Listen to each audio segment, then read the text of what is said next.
Studenti vis-à-vis con scenari emergenziali. A Feltre l'ipotesi di un terremoto del quinto grado della scala Richter ha mobilitato i 600 ragazzi del liceo Dal Piaz in una simulazione scattata poco dopo il suono della campanella.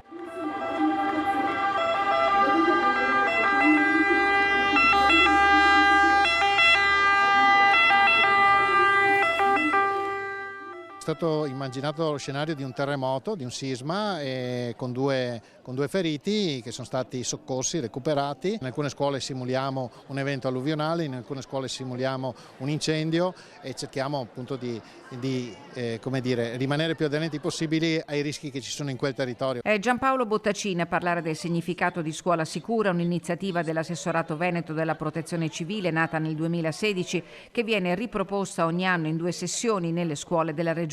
L'obiettivo è quello di coinvolgere i ragazzi perché sappiano come approcciarsi alle situazioni di rischio e contemporaneamente anche spiegare a loro quanto complesso ma efficace sia il sistema della protezione civile, che è veramente complesso, articolato. Vigili del fuoco, volontari di protezione civile della Croce Rossa, SUEM e cinofili pronti a spiegare procedure e prove fino all'arrivo dell'elicottero del 118 atterrato nell'area antistante l'edificio scolastico. Risposta buona, ragazzi attenti. Per l'amministrazione comunale di Feltre l'occasione per stringersi al comune di Venezia, colpito dalla tragedia accaduta ieri sera a Mestre. Colgo l'occasione per esprimere solidarietà della città di Feltre alla città di Venezia. Bisogna essere sempre pronti. Anche noi, oltre a questa manifestazione, proprio a fine mese faremo un'ulteriore esercitazione dove attiveremo il COC e attiveremo tutte le strutture che, come dicevo, interagiscono nella protezione civile. A Belluno l'evento per gli studenti dell'ITI Segato, un'ottantina attesi dall'assessora comunale Lorenza De Cunovic per una full immersion teorica sulla protezione civile,